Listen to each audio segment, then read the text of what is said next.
ಉಪದೇಶಾತ್ ಪೂರ್ವದಲ್ಲಿ ಸ್ವಸ್ತಿ ವಾಚನ ಮಾಡುವುದು ಒಂದು ಸತ್ಸಂಪ್ರದಾಯ. ಆ ಸಂಪ್ರದಾಯಕ್ಕನುಗುಣವಾಗಿ ಇಂದು ನಾನು ನಿಮಗೆ ಕೊಡ್ತಕ್ಕಂಥ ಯಾವ ನಮ್ಮ ಅಚಲ ಪರಂಪರೆಯಲ್ಲಿ ಮೂರನೆಯದಾದಂಥ ನಾಗಾನಂದ ಯೋಗ ನಿಮಗೆ ಇವತ್ತು ನಾನು ಆತ್ಮಸಂತೋಷದಿಂದ ಬೋಧಿಸ್ತೇನೆ. ತತ್ಪೂರ್ವದಲ್ಲಿ ದೇವದೇವತೆಗಳಿಗೂ ಅಲ್ಲದೆ ಋಷಿ ಮುನಿಗಳಿಗೂ ಇನ್ನನೇಕ ಪೂಜ್ಯರಿಗೆ ಇಂಥ ಸುಸಂದರ್ಭದಲ್ಲಿ ಸ್ಮರಿಸುವುದು ಒಂದು ಪರಂಪರೆ. ಆ ಪರಂಪರೆಗೆ ಅನುಗುಣವಾಗಿ ಯಾವ ಒಂದು ವಿಶ್ವದ ಒಂದು ಚೇತನವಾದಂಥ ವಿಶ್ವದ ನಾಟಕದ ಸೂತ್ರಧಾರಿಯಾದಂಥ ಆ ತ್ರಿಮೂರ್ತಿಗಳನ್ನು ನೆನೆಯುವುದು ನಮ್ಮ ಆದ್ಯ ಕರ್ತವ್ಯ. ಅದಕ್ಕಾಗಿ ಗುರುರ್ಬ್ರಹ್ಮ ಗುರುರ್ ವಿಷ್ಣು ಗುರುರ್ದೇವೋ ಮಹೇಶ್ವರ. ಗುರು ಸಾಕ್ಷಾತ್ ಪರಬ್ರಹ್ಮ ಅಂತ ಹೇಳ್ತವೆ ವೇದಗಳು, ಉಪನಿಷತ್ತುಗಳು, ಬ್ರಹ್ಮಸೂತ್ರಗಳು, ಶ್ರುತಿ ಸ್ಮೃತಿಗಳು, ಅಷ್ಟಾದಶ ಪುರಾಣಗಳೆಲ್ಲ ಹೇಳ್ತವೆ. ಏನು ಹೇಳ್ತವೆ? ಗುರುವೇ ಬ್ರಹ್ಮ, ಗುರುವೇ ವಿಷ್ಣು, ಗುರುವೇ ಮಹೇಶ್ವರ. ಇಷ್ಟಲ್ಲದೆ ಇವರನ್ನು ನಿಯುಕ್ತಿ ಮಾಡಿದಂಥ ಶಕ್ತಿ ಯಾವುದಂದರೆ ಯಾವುದಂದ್ರೆ ಗುರುವೇ ಪರಬ್ರಹ್ಮ ಸ್ವರೂಪ ಅಂತ ಎಲ್ಲವೂ ಹೇಳ್ತಾ ಇದ್ದಾವೆ. ಅದೇ ಪ್ರಕಾರವಾಗಿ ಪ್ರಸ್ತುತ ಏನು ಗುರುವಿನ ಒಂದು ಸ್ಮರಣೆ ಮಾಡುವುದು ನನ್ನ ಕರ್ತವ್ಯ. ಅದಕ್ಕಾಗಿ ಪ್ರಸ್ತುತದಲ್ಲಿ ಏನು ಹೇಳುವುದಂದ್ರೆ ಧ್ಯಾನ ಮೂಲ ಗುರೋರ್ಮೂರ್ತಿ. ಧ್ಯಾನ ನೀವು ಎಲ್ಲಿ ಏನು ಮಾಡಿದ್ರು ಎಲ್ಲ ನಿಮ್ಮ ಕಲ್ಪನೆಯ ಕೂಸುಗಳು, ದ್ವಾದಶ ಜ್ಯೋತಿರ್ಲಿಂಗ ಇರಲಿ ಅಥವಾ ಗ್ರಾಮ ದೇವತೆಗಳಿರಲಿ, ಇನ್ನಿತರ ಯಾವ ಪೂಜ್ಯರೇ ಇರಲಿ, ತನ್ನ ಸ್ವಂತ ಯಾವ ಪ್ರಣವವನ್ನು ಬೋಧಿಸಿರ್ತಾನೋ ಅವನೇ ನಿಜವಾದ ಗುರು. ಅವನ ಮೂರ್ತಿಯನ್ನೇ ಧ್ಯಾನ ಮಾಡಬೇಕು. ಧ್ಯಾನ ಮೂಲ ಗುರುರ್ ಮೂರ್ತಿ,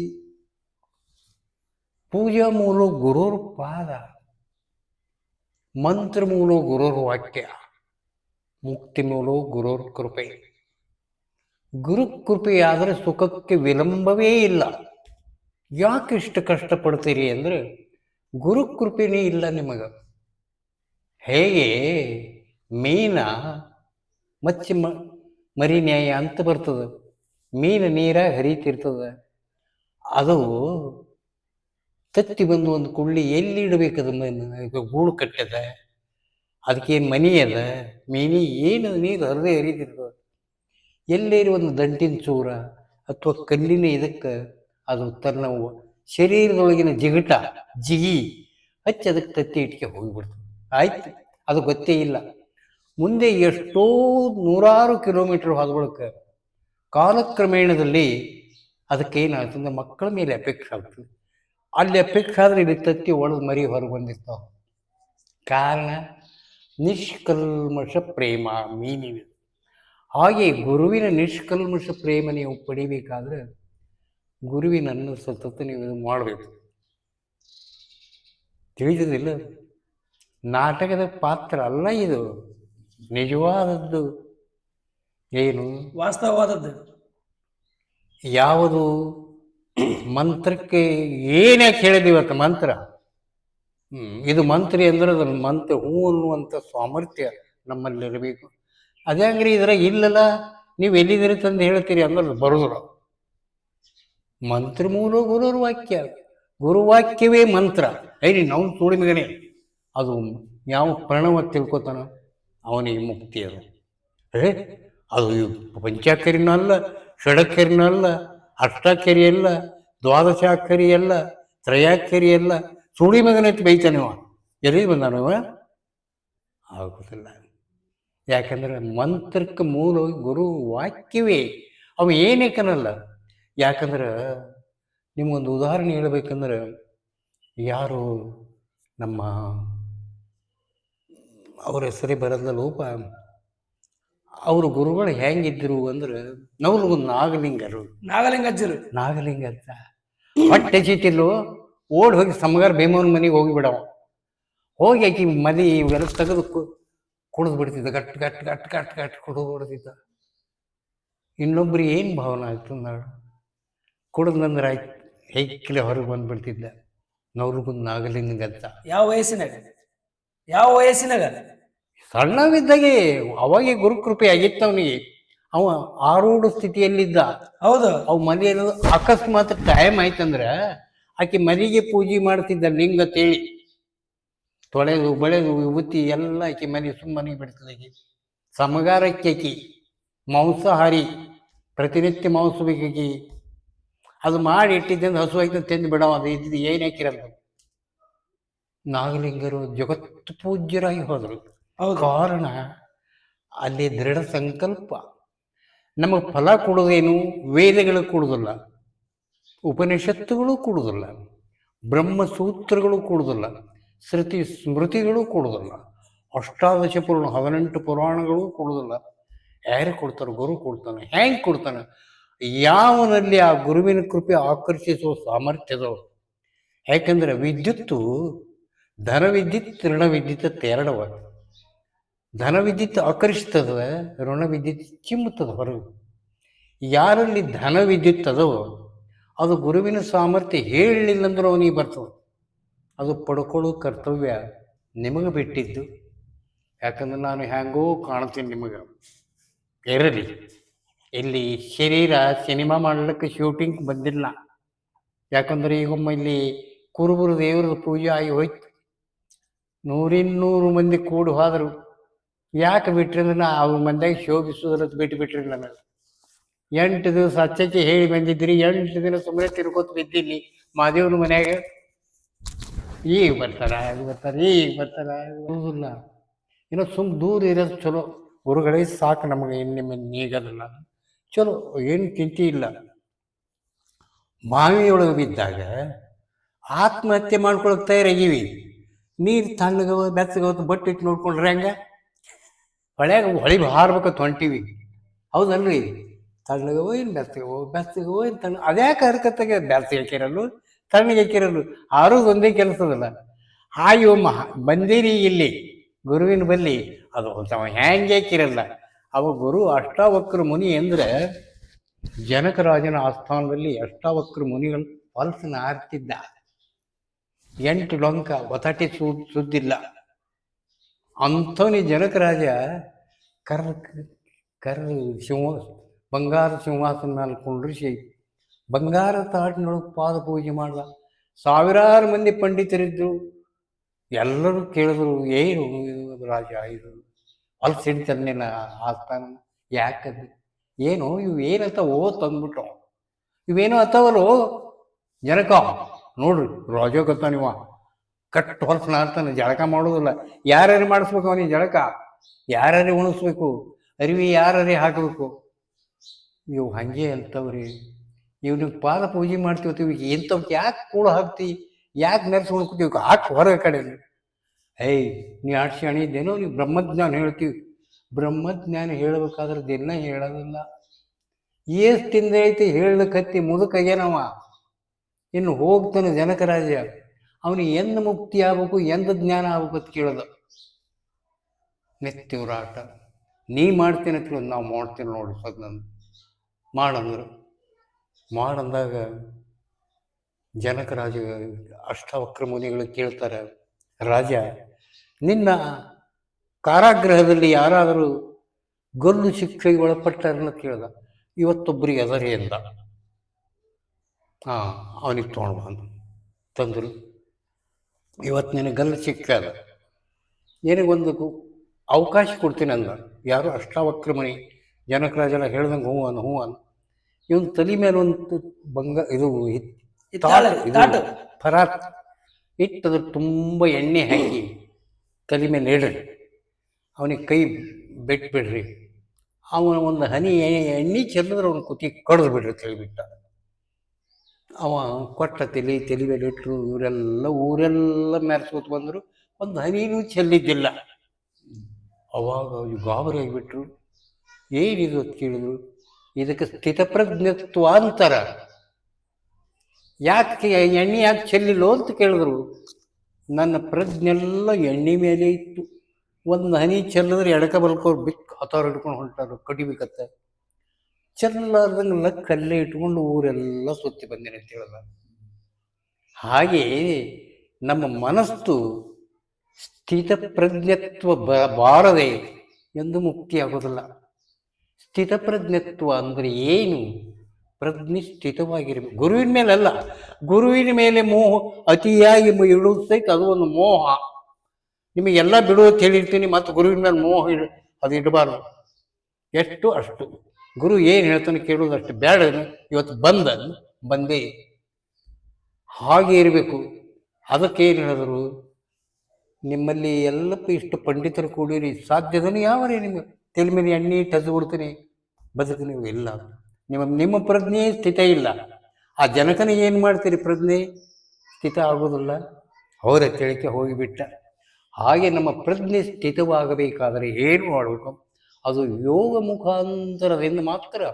ಆ ಪ್ರಜ್ಞೆ ಹೈಪೋಥಾಲಮಸ್ ಗ್ಲ್ಯಾಂಡ್ ಬಿಂದು ಸ್ಥಾನದಲ್ಲಿ ನಮ್ಮ ಪ್ರಜ್ಞೆ ಹೋಗಿ ನಿಂತು ಅಂದರೆ ಆವಾಗ ಮಾತ್ರ ನಮಗೆ ಜ್ಞಾನ ಆಗ್ತದೆ. ಅದು ಹೆಂಗೆ ಬರ್ತದೆ? ಗುರು ಕೃಪೆ ಬೇಕು, ಅದಕ್ಕೆ ದೈವ ಕೃಪೆ ಬೇಕು, ಆತ್ಮಕೃಪೆ ಬೇಕು, ಮತ್ತೆ ಅದು ಇನ್ನೊಂದು ಯಾವುದು ವಿದ್ಯಾ ಕೃಪೆ, ವೇದ ಕೃಪೆ ಆಗಬೇಕು. ಅಲ್ಲಿಂದ ಗುರು ಕೃಪೆ. ಹೇಗೆ ಒಂದು ಮಂತ್ರಕ್ಕೆ 4 ಕಾಲಗಳಿರ್ತಾವಲ್ಲ, ಆತ್ಮಕೃಪೆ, ದೈವ ಕೃಪೆ, ವೇದ ಕೃಪೆ ಆದ ಬಳಿಕ ಇವು 3 ಇದ್ದು ಗುರು ಕೃಪೆ ಇದ್ದಿಂದ ಆಗೋದಿಲ್ಲ. 3 ಕಾಲಿಂದ ಹೊರಚಿನ ಮೇಲೆ ಮಲ್ಕೋತೀರಿ, ಬರುವುದಿಲ್ಲ. 4 ಕಾಲ ಅದು ಕೊನೆಯದೇ ಗುರು ಕೃಪೆ. ಯಾವನು ಗುರು ಕೃಪೆಯನ್ನು ಪಡೆದುಕೊಳ್ಳುತ್ತಾನೋ ಅವನಿಗೆ ಕ್ಷಣಾರ್ಧದಲ್ಲಿ ಮುಕ್ತ. ಯಾಕಂದ್ರೆ ಅಂಥ ಸಾಮರ್ಥ್ಯ ಗುರುವಿನ ಹತ್ತಿರದ. ಇವು ಎಲ್ಲರಿ ಷಡಕ್ಷರಿ ಪಂಚಕ್ಷರಿ ಬೋಧಿಸಿಕೆ ನಾವು ಗುರುಗಳ ತೇಡಿ ಇವು ಕಾರ್ನೆ ಮೆರವಣಿ ಏನೂ ಬರುವುದಿಲ್ಲ. ಅವಕ್ಕೆ ಎಲ್ಲ ಪರೀಕ್ಷೆ ಮಾಡಿ ನೋಡಿದ್ರೆ ಎದ್ದು ಹೋಗ್ತಾರೆ. ಅವ್ರಿಗೆ ಗೊತ್ತೇ ಇಲ್ಲ ಅದು. ಅವ್ರು ಬರೀ ಅಟ್ಟೆ ಗೊತ್ತ ಮಂತ್ರ ಹೇಳೋದು ಹೋಗೋದು, ಮಂತ್ರ ಹೇಳೋದು ಹೋಗೋದು. ಹಂಗಿಲ್ಲ. ಗುರು ಕೃಪೆ ಆಗ್ಬೇಕಾದ್ರೆ ಆ ಶಿಷ್ಯನ ಒಂದು ಅಂತರಂಗ ಅವನಿದು ಅರಿತ ಅದು ಯಾವ ಮಾಡ್ತಾನೋ ಆವಾಗ ಅವನಿಗೆ ಮುಕ್ತ. ಅಲ್ರಿ ಮುಕ್ತ ತಿರುಗಿ ಏನಿದ್ರ ಅರ್ಥ ಬೇಕಲ್ಲ? ಯಾಕೆ ಮುಕ್ತನಾಗಬೇಕು? ಜನನಕ್ಕೆ ತಾಯಾಗಿ ಹುಟ್ಟಿದಳು ಮಾಯೆ, ಮೋಹಕ್ಕೆ ಮಗಳಾಗಿ ಹುಟ್ಟಿದಳು ಮಾಯೆ, ಕೂಟಕ್ಕೆ ಸತಿಯಾಗಿ ಹುಟ್ಟಿದಳು ಮಾಯೆ. ಆ ಮಾಯೆ ಹೀಗೆ ಅನಂತ ರೂಪ ತಾಳಿ ನಮ್ಮನ್ನು ಕಾಡ್ಲಿಕ್ಕತ್ತದ. ನಮಗೂ ಆದರೆ ನಾವೆಲ್ಲ ಸುಟ್ಟು ಹೋಗ್ಯಾವ. ಯಾವ ಪರಿಪೂರ್ಣ ಉಪದೇಶ ಆಗ್ತದೋ ಅವೆಲ್ಲ ಸುಟ್ಟು ಹೋಗ್ತಾವೆ. ಏನ್ರಿ ಯಾಕ್ರಿ ಕಾಲು ನೋವು ಆಗ್ತದೆ? ಏನಿಲ್ಲ. ಅದಕ್ಕಾಗಿ ನಾವು ಆ 3 ಕೃಪೆಗಳೊಡನೆ ಗುರು ಕೃಪೆ ಸಾಧಿಸಿದರೆ ಮಾತ್ರ ಈ ಜನ್ಮ ಸಾರ್ಥಕ. ಯಾಕಂದರೆ ಈ ಜನ್ಮ ಏನದಂದ್ರೆ ಏನೂ ಇಲ್ಲ. ನಾವು ಇಲ್ಲೇ ಇಲ್ವ ಇದ್ದಂತೆ ನಾಟಕ ಮಾಡ್ತೀವಿ. ಇದ್ದೀರಿ? ಎಲ್ಲಿದ್ದೀರಿ? ಇದು ಯಾರ್ದು? ನನ್ನ ಬಟ್ಟ, ನನ್ನ ಕಾಲ, ನನ್ನ ಹೊಟ್ಟೆ, ನನ್ನ ತಲೆ, ನನ್ನದನು ಯಾರವ? ಅವ ಎಲ್ಲನ? ತೆರೆಯಾಗ, ಮೂಗನಾಗ, ಮೊಳಕಲ್ದಾಗ, ಎಲ್ಲಿನ ಗೊತ್ತೇ ಇಲ್ಲ. ಇಲ್ಲೇ ಇಲ್ಲಮ್ಮ ಇವುದು. ಮತ್ತು ಯಾವ್ದು ಇದು ನನ್ನ ರೊಕ್ಕ, ನನ್ನ ಗಾಡಿ, ನನ್ನ ಮನೆ ಅನ್ನೋದು ಯಾವುದು? ಅಂತಃಕರಣ ಚತುಷ್ಟಯಗಳು, ಮನಬುದ್ಧಿ ಚಿತ್ತ ಅಹಂಕಾರಗಳು, ಇನ್ನು ಅನೇಕ ಇಂದ್ರಿಯಗಳೆಲ್ಲ ಕೂಡಿ ಒಂದು ನಿಮಗೆ ಹೇಳಿದ್ಮೇಲೆ ಜಗತ್ತಿನ ಎಲ್ಲ ದುಶ್ಚಟಗಳ ಕೂಡಿ ಒಬ್ಬ ನಾಟಕ ಮಾಸ್ತರ್ ಹುಡುಕ್ತಾನೆ ಅಂದಂಗೆ ಎಲ್ಲ ದುಶ್ಚಟಗಳಿಗೆ ಸೇರಿ ಒಬ್ಬ ಹುಟ್ಟ್ಯಾನ ನಮ್ಮಲ್ಲಿ. ಗೊತ್ತಾಯ್ತು ರೀ? ಅವ ಇಲ್ಲೇ ಇಲ್ಲ. ಅವ ಸತ್ತಿಲ್ಲ, ಹುಟ್ಟಿಲ್ಲ, ಅವ ಬದುಕಿಲ್ಲ. ನಾವು ಹುಟ್ಟ್ಯಾನತ್ತೀವಿ, ಶರೀರ ಹುಟ್ಟಿರ್ತದೆ. ಬದುಕ್ಯಾನತ್ತೀವಿ ಇಂದ್ರಿಯಗಳು. ನಿದ್ದೆ ಎಲ್ಲಿರ್ತಾನವ? ಅವ ಮತ್ತೊಂದು ರೂಮಿನಾಗ ಹೋಗಿಕೊಂಡಿರ್ತಾನನು. ನಿದ್ದೆ ಐತಿ. ನೀವು ಯಾವಾಗ ಹೋಗಿರೋ ಗೊತ್ತಿಲ್ಲ ನನಗೆ. ನಿದ್ದೆ ಹೆಚ್ಚು ಬಿಡ್ತು. ಮತ್ತು ನಾ ಎಲ್ಲಿ ಹೋಗಿದ್ದೆ ಅವಾಗ? ಎಲ್ಲೇ ಇಲ್ಲ. ಇಲ್ಲೇ ಇಲ್ಲ. ಮತ್ತೆ ಹೋಗ್ಲಿಕ್ಕೆ ಮತ್ತೆಲ್ಲಿ ಜಾಗ ಇರ್ತದೆ? ಎತ್ತರ ಅದೇ ಈಗ ಇದ್ದಂಗೆ ನಾನು ಮಾಡ್ತೀನಿ. ಮತ್ತೇನಾರು ಆಯ್ತು ಅದೇ ಅಲ್ಲೇ ಕಲಸ. ಇಂಥ ಮೃಣ್ಮಯವಾದ ಶರೀರ, ಪೃಥ್ವಿ, ತೇಜವಾಯು, ಆಕಾಶಗಳಿಂದ ಕೂಡಿಕೊಂಡಂಥ ಈ ಘನಿಷ್ಠವಾದ ಶರೀರ ಇದನ್ನು ಆಶ್ರಯಿಸಿಕೊಂಡು ಅಹಂ ಅನ್ನೋದು ನಮ್ಮಲ್ಲಿದೆ. ನಾನು ಅನ್ನೋದು ಸುಮ್ಮನೆ ಎಷ್ಟೋ ಈ ಸದ್ದು ಹೊಲ ಯಾರು ನಂದದ ಹೊಲ. ನಿಮಗಿಂತ ಮೊದಲು ಎಷ್ಟೋ ಮಂದಿ ನಮ್ದು ಅಂದಾರಿಲ್ಲ ಹೊಲಕ್ಕೆ. ನೀವು ಹಾದ ಬೆಳಕಾದ್ರೂ ಆ ಹೊಲಕ್ಕೆ ಎಷ್ಟೋ ಮಂದಿ ನಂದಂತಾರೆ. ನೀವೇ ಅದಕ್ಕೆ ಅಧಿಷ್ಠ ಎಲ್ಲಿವರೆಗೆ ನೀವು ಚಲ್ತಿಯೊಳಗೆ ಇರ್ತೀರಿ ಅಲ್ಲಿವರೆಗೆ ಅದು ನಿಮ್ಮದನ್ನು ಮಾಡ್ತಾರೆ. ಆ ನಾನು ಅನ್ನುವುದು ಕಳೆಯುವುದೇ ಗುರುವಿನ ಒಂದು ಇದು. ಗೊತ್ತಾಯ್ತು ರೀ? ಅದಕ್ಕಾಗಿ ಹೇಳ್ತೀನಿ, ಮಂತ್ರ ಮೂಲ ಗುರೋರ್ ವಾಕ್ಯ, ಮುಕ್ತಿ ಮೂಲ ಗುರೋರ್ ಕೃಪೆ. ನೀವೇನು ಯೋಗನೂ ಮಾಡಬೇಡ್ರಿ, ಶಾಸ್ತ್ರನೂ ಕೇಳಬೇಡ್ರಿ, ಪುರಾಣನೂ ಕೇಳಬೇಡ್ರಿ, ಏನೇನೇನು ಮಾಡಬೇಡ್ರಿ. ಏನಾರು ಮಾಡ್ಬೇಕ್ರಿ. ಮತ್ತೊಂದು ಮಂದಿ ಮತ್ತೆ ಯಾಕೆ ಇವೆಲ್ಲ ಹೇಳ್ತೀರಿ? ಉಂಗುರ ತೊಗೊಂಬ, ಅರಿವಿ ತೊಗೊಂಬ, ಬಾಳಿಕೆ ತೊಗೊಂಬ, ಕಬ್ಬು, ಇವೆಲ್ಲ ಯಾಕೆ ಹೇಳ್ತೀರಿ ಅಂದ್ರೆ ಒಂದು ಅಂತಃಕರಣ ಶುದ್ಧ ಆಗಿ ಗುರುವಿನ ಮೇಲೆ ನಂಬಿಕೆ. ಇವರು ಏನಂತಾರೆ, ಹೆಂಗೆ ಕೆಲವು ಪರೀಕ್ಷೆ ಮಾಡ್ಬೇಕಾಗ್ತದೆ. ನಾನು ಇಲ್ಲದ್ದೆಲ್ಲ ಬೇಡ್ತೀನಿ. ಯಾಕಂದ್ರೆ ಯಾರು ತಿರುನೀಲಕಂಠ ಪಾಣರು 63 ಮಂದಿ ಪುರಾತನರಲ್ಲಿ ತಿರುನೀಲಕಂಠ ಪಾಣರು ಅಂತಿದ್ದರೆ ಇಲ್ಲಿ ತಮಿಳುನಾಡಿನವರು. ಅವರಿಗೆ ಶಿಷ್ಯರು, ಅನಂತ ಶಿಷ್ಯರು. ಒಬ್ಬ ಶಿಷ್ಯ ಅವನ ಪರೀಕ್ಷೆ ಮಾಡ್ಲಿಕ್ಕೆ ಏನು ಹೇಳಿದ್ರು, ಎಲ್ಲರೂ ಎಲ್ಲ ತಂದು ಕೊಡ್ತೀರಿ ಗುರುಗಳು.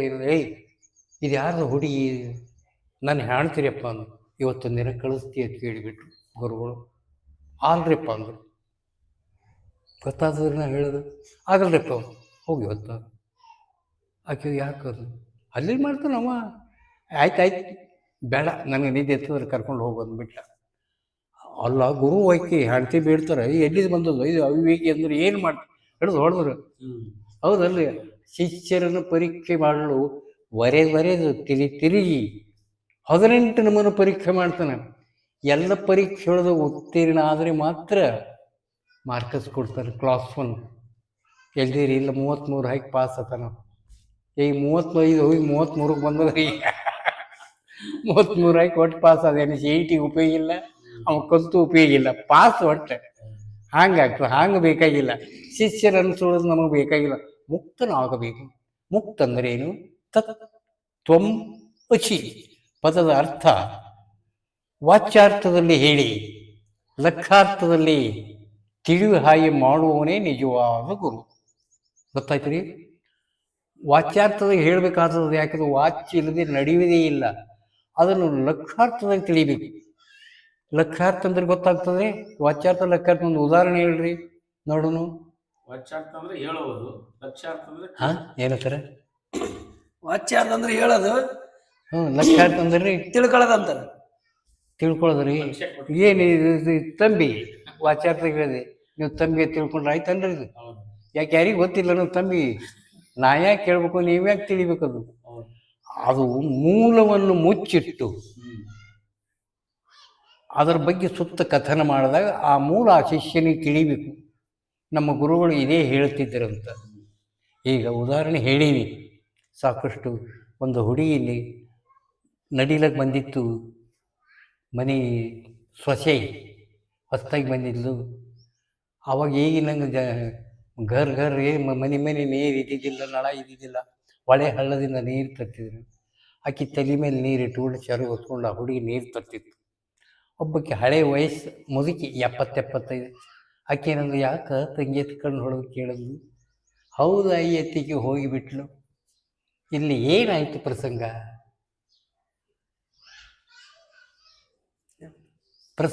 ಆಕೆ ಕೇಳ್ತಾಳೆ, ಯಾಕೆ ತಂಗಿ ಎತ್ತಿ ಕಣ್ಣು ಹಾರಿಸಿ ಹುಡುಗಟ್ಟಿಗೆ ಮಾಡಿದ್ಲು. ಆ ಹುಡುಗಿ ನೀರು ತುಂಬ್ಕೊಂಡು ಹೋಗೋದು, ಹೌದಾ ಅಂತ ಹೇಳಿಕೆ ಹೋಗೇ ಬಿಟ್ಲು ಮುಂದಕ್ಕೆ. ಇಲ್ಲಿ ಇಬ್ಬರಿಗೆ ಏನು ಸಂಶಯ ಬಂದಿದ್ದು, ಏನು ಉತ್ತರ ಸಿಕ್ತಿಲ್ಲಿ ಮಾಸ್ತರು ಹೇಳ್ರಿ?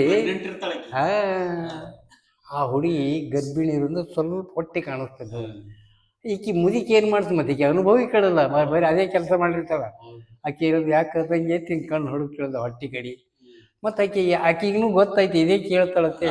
ಹೌದಾ ಅಂತ ಹೇಳಿಬಿಟ್ಲ ಅಂದ್ರೆ ಹೊಟ್ಟೆಲಿ ಇದ್ದಿದ್ದು ಖರೆ, ಗರ್ಭಿಣಿ ಇದ್ದಿದ್ದು ಖರೆ. ಇಲ್ಲಿ ಆ ಗರ್ಭಿಣಿ ಅನ್ನೋ ಶಬ್ದವೇ ಬಂದಿಲ್ಲ, ಇಬ್ಬರು ಬಾಯಿಲೆ ಬರಲಿಲ್ಲ.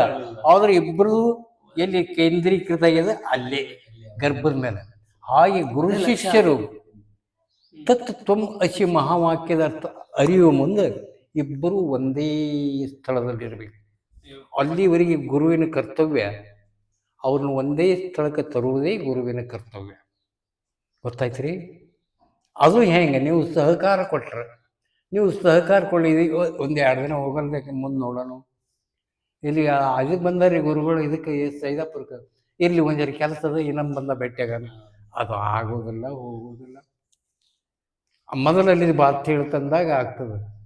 ಈ ಗೌಡ್ರ ಮನೆಗೆ ಬಂದಾರ್ರಿ, ಇನ್ನೊಂದೆರಡು ಕೆಲಸ ಇತ್ತು, ಇನ್ನೊಂದು ಸಲ ಬರ್ತಾರಲ್ತೋ, ಇನ್ನೊಂದು ಹೇಳಿದ್ರೆ ಅವು ಭೇಟಿ ಅಂದ್ರೆ ಆಗೋದಿಲ್ಲ. ಯಾಕಂದರೆ ಯಾವುದೂ ಇಲ್ಲಿ ನಿಶ್ಚಿತವಿಲ್ಲ. ಪ್ರಸಂಗ ನಿನ್ನೆ ಇದ್ದಿದ್ದು ಇವತ್ತಿಲ್ಲ, ಇವತ್ತಿದ್ದಿದ್ದು ನಾಳೆಗಿರಲ್ಲ. ಯಾವಾಗಲೂ ಬದಲಾವಣೆ ಹೊಂದದು. ನಿನ್ನ ತಾರೀಖು 13 ಇರಬಹುದು, ಆ 13ನೇ ತಾರೀಕು ಜಗತ್ತಿನೊಳಗೆ ನೆಂದು ಸಿಗುವುದಿಲ್ಲ. 13, 11, 25ನೇ ತಾರೀಕು ದಿವಸ ಸಿಗುತ್ತದಲ್ರಿ? ಸಿಗುವುದಿಲ್ಲ. ಹಾಗೆ ಈ ಶರೀರ ಒಮ್ಮೆ ಸಿಕ್ಕದ, ಇದನ್ನು ಸದುಪಯೋಗ ಮಾಡಿಕೊಳ್ಳುವುದೇ ನಮ್ಮ ಕರ್ತವ್ಯ. ಇದನ್ನು ಯಾಕಂದರೆ ಇದರ ಕೊನೆ ಪರಿಣಾಮ ಒಮ್ಮೆ ಮಣ್ಣರೆ ಆಗ್ತದೆ, ಒಮ್ಮೆ ಬೂದಿರೆ ಆಗ್ತದೆ. ಮಣ್ಣ ಬೂದಿ ಮಾಡ್ಲಿಕ್ಕೆ ನಾವು ಹುಟ್ಟಿಲ್ಲ. ಎಷ್ಟು ತಿಂತೀವಿ, ಎಷ್ಟು ಉಣ್ತೀವಿ. ಅದಕ್ಕೆ ಇದನ್ನೊಂದು ಯೋಗ್ಯ ಒಂದು ಗುರುಪಾದಕ್ಕೆ ಹಾಕಿ ಮಾಂಸ ಪಿಂಡವನ್ನು ಮಂತ್ರಮಯ ಪಿಂಡ ಮಾಡಪ್ಪ ಅಂತೇಳಿ ಕೇಳಿಕೊಂಡು ತನ್ನ ಮೂಲವನ್ನು ಅರಿತು, ತಾನು ಯಾರೆಂಬುದನ್ನು ಅರಿತು, ದೇಹಾದಿ ಕರ್ಣಗಳನ್ನು ಅರಿವೆ ತಾನೆಂದುರೇ ಧ್ಯಾನಿಸಿ ಮೋಕ್ಷ ಹೋದು. ಮಾನಸಾದಿಗಳನ್ನು ಅರಿವೆ ತಾನೆಂದುರೇ ಧ್ಯಾನಿಸಿ ಮೋಕ್ಷ ಹೋಗುವುದು. ಮನಸ್ಸನ್ನು ಅರಿತೀವಿ, ಹೌದಲ್ಲ? ಮನಸ್ಸೇ ನಾನಲ್ಲ. ನನ್ನ ಮನಸ್ಸು ಬರೋರಿ ಇಲ್ಲಿ ಇವತ್ತು, ನಾಳೆಗೆ ನೋಡೋಣ ಅಂದ್ರೆ ಮನಸ್ಸು ನೀ ಎಲ್ಲಂದಂಗೈತೆ. ಮನಸ್ಸು ನಿಂದು. ಮನಸ್ಸು ಅಲ್ಲ, ಶರೀರವೂ ಅಲ್ಲ, ಏನೂ ಅಲ್ಲ. ನನಗೆ ಇವತ್ತು ಯಾಕೋ ಮೂಡ್ ಆಫ್ ಹೋಗ್ಯದ, ಇವತ್ತು ಬ್ಯಾಡ, ನಾಳೆಗೆ ನೋಡೋಣ, ಹೌದಲ್ಲ ಅಂತೀವಿ ಇಲ್ರಿ? ಅಂದ್ರೆ ಇವೆಲ್ಲಕ್ಕೂ ಮುಗಿದಿದ್ದು ಏನು ನಾನು ಅನ್ನತಕ್ಕಂಥದ್ದಲ್ಲ. ಇದನ್ನು ಅರಿಯದಿರ್ತಕ್ಕಂಥ ಅರಿವೇನದಲ್ಲ, ಅವ್ರು ನಾನು ಅನ್ನುವ ದೇಹಾದಿ ಮಾನಸಾದಿ ದೇಹಾದಿ ಕರಣಗಳನ್ನು ಅರಿವೆ ಏನು ಅರಿತಲ್ಲ, ಅರಿವೆ ತಾನೆಂದು ಉರೇ ಧ್ಯಾನಿಸಿ ಮೋಕ್ಷ ಹೋಗುವುದು. ಅದು ಗುರು ಹೇಳಿಕೊಡ್ಬೇಕು ಹೇಗೆ ಧ್ಯಾನಿಸಿ. ಯಾಕಂದ್ರೆ ಅದೇ ನಾನು ಇದ್ದೀನಿ ಅಂತ ಧ್ಯಾನಿಸಬೇಕು. ಯಾವುದು? ಅರುಸ್ವರೂಪ. ನನಗೇನು ಕೈ ಇಲ್ಲ, ಕಾಲಿಲ್ಲ, ಕೆಂಪಿಲ್ಲ, ಹಳದಿ ಇಲ್ಲ, ಹಸಿರಿಲ್ಲ, ದ್ರವ ಇಲ್ಲ, ಘನ ಇಲ್ಲ, ಅನಿಲಿಲ್ಲ, ಏನೇನೇನೇನೇ ಇಲ್ಲ. ಆದರೂ ಅದನ್ನು ನಾವು ಅರಿಬೇಕಾಗುತ್ತೆ. ಎದರಿಂದ? ಅದು ಅರುಸ್ವರೂಪದ. ಎದರಿಂದ ಅರಿಬೇಕು? ಅದು ಉಪಕರಣ ಏನು? ಅರಿವೇ ಉಪಕರಣ.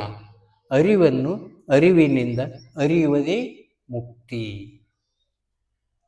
ಅದೇ ತಾನೆಂದೊರೆ ಧ್ಯಾನಿಸಿ ಮುಕ್ತಿ. ಮೂಲವನ್ನರಿಯದೆ ಏನರಿತರೇನು? ಮೂಲವನ್ನರಿತ ಬಳಿಕ ಮತ್ತೇನರಿತರೇನು? ಅರ್ಥ ಆಗ್ತದ್ರಿ?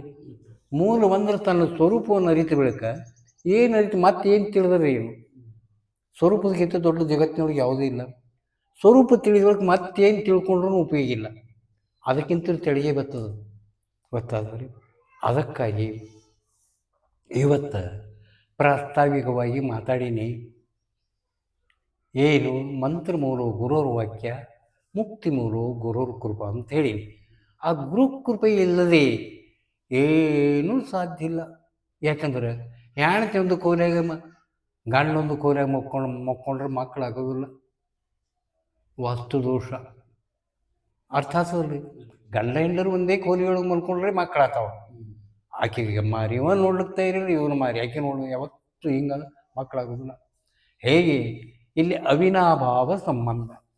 ಹೆಂಡತಿಗೂ ಕೂಡ ಯಾವಾಗಲೂ ಗಂಡ ತಾದಾತ್ಮ್ಯತೆ ಹೊಂದಿದ್ದರೆ ಮಾತ್ರ ಪ್ರಪಂಚ, ಮಕ್ಕಳು, ಮರಿ ಸಮೃದ್ಧಿ ಹೇಗಿರುತ್ತದೆಯೋ ಹಾಗೆ ಗುರುವಿನೊಡನೆ ಶಿಷ್ಯರು, ಶಿಷ್ಯರೊಡನೆ ಗುರು ಅನುಶ್ಯೂತ ಸಂಬಂಧ ಹೊಂದಿರಬೇಕು, ಅಥವಾ ಅವಿನಾಭಾವ ಸಂಬಂಧ ಹೊಂದಿರಬೇಕು. ಅಂದಾಗ ನಿಜವಾಗಿ ಗುರುಪುತ್ರರು, ನಿಜವಾದ ಗುರು ನಾನು, ನಿಜವಾದ ಗುರುಪುತ್ರರು ನೀವು. ಗೊತ್ತಾಗ್ತದೆ? ಅದಕ್ಕಾಗಿ ಹೇಗಿರಬೇಕು ಅಂದರೆ ಆಭರಣ ಮತ್ತು ಚಿನ್ನ. ದೃಷ್ಟಿಸುವುದು ಚಿನ್ನ, ಆದರೆ ಕರೆಯುವುದು ಆಭರಣ. ಕೊಳ್ಳ ಹಾಯ್ಕೊಂಡಿರ್ತಾರೆ ಹೆಣ್ಮಕ್ಳು.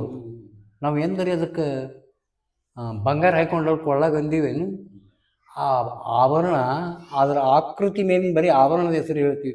ಬೋರ್ಮಳ, ಎಕ್ಸರ, ಇನ್ನೇನು ಲಾಕೆಟ, ಏನೇನೇನೇನೇನು ಹೇಳ್ತೀವಿ.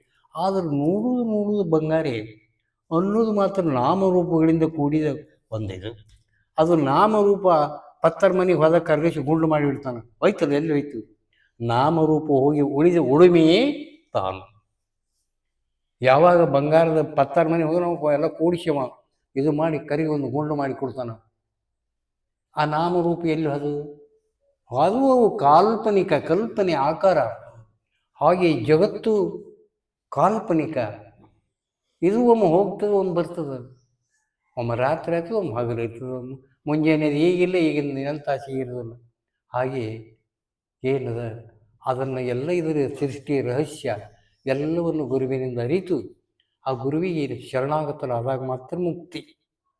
ಅದಕ್ಕಾಗಿ ಬ್ರಹ್ಮದ್ವಾಸಿಷ್ಠ ಸಿದ್ಧಾಂತ ಬ್ರಹ್ಮೋಪದೇಶಕರು, ಅತುಲಿತಾನಂತ ಸರಿ ವಿಭೂತಿ ಪುರುಷರು, ಪಂಚಮಹಾಭೂತಗಳನ್ನು ಸ್ತಂಭಿಸಿದವರು, ಯೋಗಾಂಗನಿಷ್ಠರು, ತಪೋನಿಷ್ಠಾಗರಿಷ್ಠರು, ನನ್ನ ಲೌಕಿಕ ಹಾಗೂ ಅಲೌಕಿಕಗಳೆರಡರ ಉನ್ನತಿಗೆ ಕಾರಣೀ ಪುರುಷರು ಆದಂಥ ಆ ಗುರುವರು ಬ್ರಹ್ಮೀಭೂತರಾಗಿ ಹೋಗ್ಯಾರ.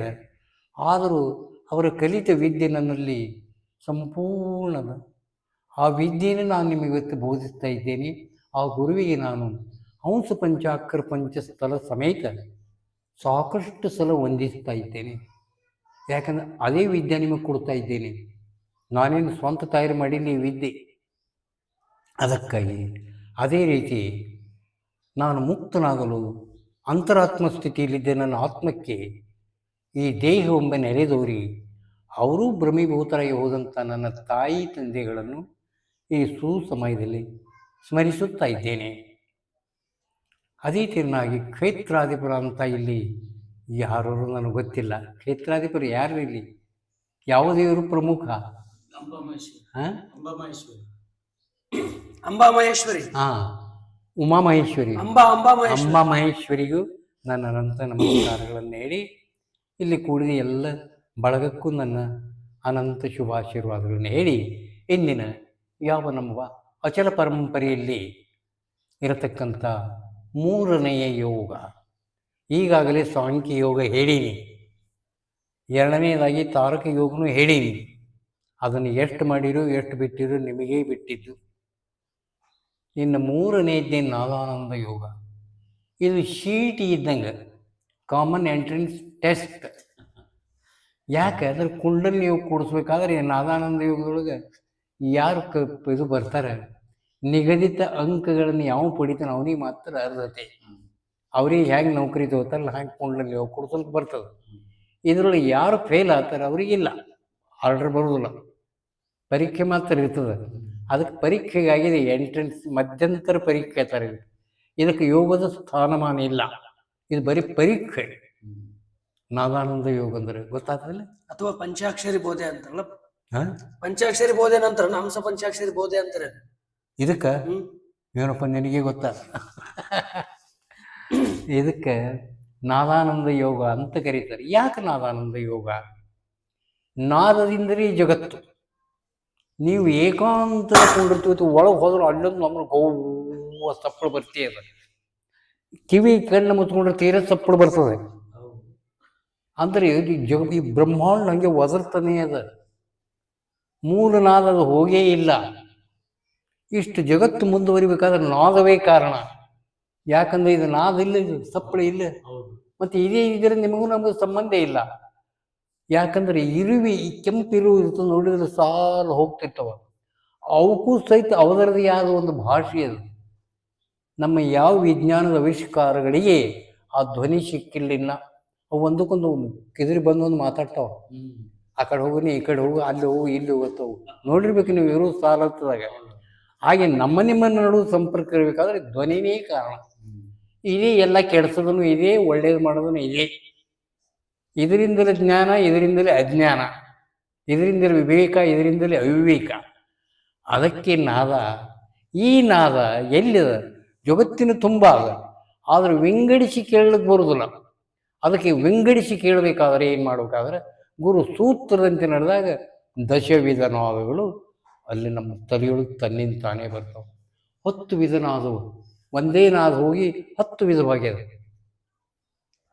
ಕ್ಲಾರ್ನೆಟ್ ಸ್ವರ ಬೇರೆ, ಹಾರ್ಮೋನಿಯಂ ಸ್ವರ ಬೇರೆ, ಪಿಟೀಲ್ ಸ್ವರ ಬೇರೆ, ವೀಣೆ ಸ್ವರ ಬೇರೆ, ರುದ್ರವೀಣೆ ಸ್ವರ ಬೇರೆ, ಶೀತಾರ್ಧ ಬೇರೆ, ದಿಲ್ರುವಾದ್ ಬೇರೆ, ಹೀಗೆ ಹಲವಾರು ಸ್ವರಗಳು.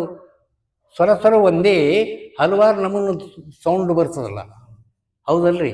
ಒಂದೊಂದು ವಾದ್ಯದಿಂದ ವಾದ್ಯ ಇಲ್ಲ, ವಾದ್ಯವನ್ನು ಅನುಸರಿಸಿ ಅದು ಸೌಂಡ್ ಬರ್ತದೆ. ಹಾಗೆಯೇ ನಮಗೆ ಇಲ್ಲಿ ಆ ಎಲ್ಲ ಧ್ವನಿಗಳನ್ನು ನಾವು ಕೇಳಬೇಕು. ಈಗ ತಲೆಯೊಳಗೆ ನಾವು ಆ ಧ್ಯಾನ ಮಾಡಿ ಕುಂತಾಗ ನಮ್ಮ ಮನಸ್ಸು ಸ್ಥಿರತೆಗೊಂಡಾಗ ತಾನೇ ಒದರ್ತದೆ. ಬೇಸರ ಆಗ್ತದೆ, ಅಷ್ಟು ಮನಗುಡುದಿಲ್ಲ. ರಾತ್ರಿ ಎಚ್ಚರ ಆಯ್ತು ಒಂದು ಸೌಂಡ್ ತೆರೆ ಒದರ್ತಿರ್ತಾವೆ. ಅವು ಹೊಸ ಧ್ವನಿಗಳು, ಜಗತ್ತಿನೊಳಗೆ ಏನು ಧ್ವನಿ ಇವೆಲ್ಲ ಒದರ್ತಾವೆ. ಓಬಳೇಶ್ ಅದಕ್ಕೆ ಅವಾಗ ಕೇಳಿದ್ರಿ, ಆ ನಾದಗಳು ಕೇಳಿದ್ರೆ ಯಶಸ್ವಿ. ಅಲ್ಲಿಂದ ಈ ನಾದಾನಂದ ಯೋಗ ಮಾಡೋದ್ರಿಂದ ಅಕ್ಕರ್ಗಳು ಕಾಣಿಸ್ತವೆ ಬಾಡಿ ಮೇಲೆ. ಹೆಂಗೆ ನೋಡಿದಾಗ ಅವು ಓದ್ಲಿಕ್ಕೆ ಬರೋದಿಲ್ಲ. ಅವು ಈ ನಮೂನೆ ಇರ್ತವೆ. ಇದಕ್ಕೆ ಭಾಳ ಕಪ್ಪದ, ಇದಕ್ಕೆ ಸ್ವಲ್ಪ ತಿಳಿ ನೀಲಿ, ಕಿಲ್ಲದಲ್ಲ ನೀಲಿ, ಈ ನಮೂನೆ ಅಕ್ಕರ್ ಕಾಣಿಸ್ತಾವೆ, ಹೋಗ್ತಿರ್ತಾವೆ. ಹಿಂಗೆ ಈ ದೇವ್ರ ಗುಡಿಗೆ ಹಾಕಿರ್ತಾರೆ ನೋಡ್ರಿ, ಓಂ ನಮಃ ಶಿವಾಯ, ಹೋಗ್ತಿರ್ತಾವಲ್ಲ, ಹಂಗೆ ಅವನು ಹೋಗ್ತಿರ್ತಾವೆ. ಅವು ಕಾಣಬೇಕು. ಮತ್ತು ನಾದಗಳು ತಲೆಯಾಗಿ ಬರಬೇಕು. ನಾದಗಳು ತಲೆಯಾಗಿ ಬರಲಿಲ್ಲ ಅಂದ್ರೆ ಅದು ನಾದಾನಂದ ಯೋಗ ಆಗಿರೋದೇ ಇಲ್ಲ. ಇಷ್ಟಕ್ಕೆಲ್ಲ ಮೂಲ ಕಾರಣ ಯಾವುದಂದ್ರೆ ಈ ನಾಲಿಗೆ ಸಹಸ್ರಾರದಲ್ಲಿ ಹೋಗಿ ಯಾವಾಗ ಹತ್ತುತ್ತದೆ ಆವಾಗ ಕುಂಡಲಿ ಜಾಗೃತ ಆಗ್ತದೆ. ವಿನಃ ಎಲ್ದಿದ್ದು 4 ದಿನ ಬರೀ ಬಾಳಿಕಾಯಿ ತಿಂದು ಹಾಲು ಕುಡಿದು ಹೊರಗೆ ಆಗ್ತದೆ. ಇದು ಮೂಗಿಗೆ ಹತ್ತಂದ್ರೆ ಅಲ್ಲಿ ಹತ್ತದ. ಮೂಗಿನ ತುದಿಗೆ ನಾಲಿಗೆ ಹತ್ತುತ್ತಿಲ್ಲ ಅಂದ್ರೆ ಅಲ್ಲಿ ಸಹಸ್ರಾರದೊಳಗೆ ಹತ್ತದ. ಸಹಸ್ರಾರ ಸ್ವರ್ಗಿ ಅಲ್ಲಿ ಅದ, ಅಮೃತ ಕಳಶವೇ ಅಲ್ಲಿ ಅದ. ಅಮೃತ ಕಳಶ ಅಗಲಾಡಿಸೋದು ತುಳುಕಿ ಬೀಳ್ತದೆ, ಬೆದ್ದಿದ್ದ ಹನಿನೇ ನಾಲಿಗೆ ಮೇಲೆ ಬೀಳ್ತದೆ. ಅರ್ಥ ಆಗ್ತದೆ? ಅದಕ್ಕೆ ಈ ನಾಲಿಗೆಯಲ್ಲಿ ಹೋಗಿ ಹತ್ತಲಿಲ್ಲ ಅಂದ್ರೆ 41 ದಿನ ವ್ಯರ್ಥ. ಎಷ್ಟೋ ಮಂದಿ ವ್ಯರ್ಥ ಆಗ್ಯಾರ. ಹಾಳಾಗಿ ನಾ ಏನು ಮಾಡಿ ಕೊಂಡಿರ್ತೀನಿ. ಮತ್ತು ತುಸು ಏನಾದ್ರೆ ಅವ್ರಿಗೆ ಯಾಕೆ, ನನಗೆ ಯಾಕೆ, ಇವನಿಗೆ ಯಾಕೆ, ನನಗೆ ಯಾಕೆ, ಅವನಿಗೆ ಆಯಿತು ನನಗೆ ಯಾಕಿಲ್ಲ. ನಿಮ್ಮಲ್ಲಿ ಆ ತಾಕತ್ತಿದ್ರೆ ಬರ್ತದೆ. ಅದೇ ನೀವು ಈ ಹುಡುಗ ಪಾಸ್ ಆಲಿ, ಈ ಹುಡುಗ ಫೇಲ್ ಆಲಿ ಅಂತ ಕಲಿಸಿರಿ ಅಂತ ಸಾಲಿ ಹೇಳಂಗೆ ಹೇಳಿರಿ. ಯಾವ ಲಕ್ಷ್ಯ ಕೊಟ್ಟದ ಆ ಹುಡುಗ ಪಾಸ್ ಆಗ್ಯಾನ, ಲಕ್ಷ್ಯ ಕೊಡೋದು ಫೇಲ್ ಆಗ್ಯಾನ. ಹೌದಲ್ಲ? ಗುರುವಿನ ಕರ್ತವ್ಯ ಏನದ ಹೇಳಂಗೆ ಹೇಳೋದದ. ಅವ್ರು ಯಾರು ಅದರ ಯಶಸ್ವಿ ಆಗ್ತಾರ ಆ ಥರ ಆಗಲಾರ್ದವ್ರು ಇಲ್ಲ. ಗುರುವಿಗೆ ಜವಾಬ್ದಾರಿ ಇಲ್ಲ. ಯಾಕೆ ಗುರುವಿಗೆ ಜವಾಬ್ದಾರಿ? ಗುರುವಿನ ಮೇಲೆ ಲಕ್ಷ್ಯ ಇಲ್ಲ. ಇಲ್ಲಿ ಮಾಸ್ತರ್ ಹೇಳಂಗೆ ಹೇಳ್ತಿದ್ದಾನೆ, ಕಪ್ಪು ಹಲಗೆ ಮೇಲೆ ಬರೆಯಂಗೆ ಬರೀತಿರ್ತಾನೆ. ಆ ಪಾರ್ಗೆ ಕುಂಡಿ ಚೂಡ್ತಿರ್ತದೆ ಕೂತಲ್ಲಿ, ಅಲ್ಲಿ ಲಕ್ಷ್ಯನೇ ಇಲ್ಲ ಒಂದು. ಇಲ್ಲಿ ಬರೀ ಜಗಳ ತೆಗೆದು ಹಿಂಗೆ ಅಂದ್ರೆ ಹೆಂಗೆ ಅವನಿಗೆ ವಿದ್ಯೆ ಬರ್ತದೆ? ಹಂಗೆ ಅಲ್ಲಿ ಮಾಸ್ತರ್ ಮೇಲೆ ಲಕ್ಷ್ಯನೇ ಇಲ್ಲ ಹುಡುಗ, ಬರೀ ರ್ಯಾಗಿಂಗ್ ಶಾಲ್ಯಾಗ. ಅದಕ್ಕೆ ಯಾವನು ಗುರುವಿನ ಮೇಲೆ ಲಕ್ಷ್ಯ ಇಟ್ಟು ಗುರು ಹೇಳಿದಂತೆ ನಡೀತಾನೆ, ಅವನಿಗೆ ವೇದ ಬೇಡ, ಶಾಸ್ತ್ರ ಬೇಡ. ಗೋಧಿ ಕಾಡಿನಷ್ಟು ದೃಷ್ಟಿ ನಿಲ್ಕಿದರೆ ಸಾಕು, ವೇದ ಬೇಡ, ನಿನಗೆ ಶಾಸ್ತ್ರ ಬೇಡ. ಒಬ್ಬ ಶರಣರು ಹೇಳೇ ಬಿಟ್ಟ, ವೇದ ಶಾಸ್ತ್ರ ಇವು ನೈದರ್ ಟಿಪ್ ಇದ್ದಂಗೆ, ತಲೆಬೋಳಿಸಿ ಕೂದಲು ಹೋಗಿರ್ತದೆ. ಎಷ್ಟು ಕೆದರಿದ್ರು ಕೂದಲೇ ಬರ್ತಾವ, ಮತ್ತೇನು ಬರೋದಿಲ್ಲ. ಅಂದ್ರೆ ಅವ್ರು ತಿಪ್ಪಿ ಕೆದರ್ಲಿಕ್ಕೆ ಹೋದ್ರೆ ಅದೇ ಪತ್ತಾರನ ತಿಪ್ಪಿ ಕೆದರಿ ಬಂಗಾರ ಬೆಳ್ಳಿ ಸಿಗ್ತದೆ. ಹೌದಲ್ಲ? ಹಾಗೆ ಗುರುವಿನ ತಿಪ್ಪಿ ಕೆದರ್ರಿ ಅಂದ್ರೆ ನಿಮಗೆ ಬೆಳ್ಳಿ ಬಂಗಾರ ಸಿಗ್ತದೆ. ನೈದರ್ ತಿಪ್ಪಿ ಕೆದರ್ಕೊತ ಹೋದ್ರೆ ಅವು ಕೂದಲೇ ಬರ್ತಾವ ಅಲ್ಲಿ. ಗೊತ್ತಾಗ್ತದ್ರಿ? ಅದಕ್ಕೆ ಈಗ ನಿಮಗೆ ಇದು ಯಾಕೆ ಹೇಳ್ತೀನಿ ಅನ್ನೋದಂತೂ ಬಿಡಿಸಿ ಹೇಳಿನಿ. ಮಧ್ಯಂತರ ಪರೀಕ್ಷೆ ನಾದಾನಂದ ಯೋಗ ಅಂದ್ರೆ ತತ್ಪೂರ್ವದಲ್ಲಿ ವಿಷಯ ವಿವೇಚನೆ ಮಾಡಬೇಕಾದ್ರೆ ಆ ಮಂತ್ರಬೋಧಿ ನೀವು ಮಾಡಬೇಕಾಗ್ತದೆ. ಅದಕ್ಕೆ ಆ ಮಂತ್ರಬೋಧಿ ನೀವು ಮಾಡ್ತೀನಿ. ಕುಂಕುಮ ಹಚ್ಚೋರಿ.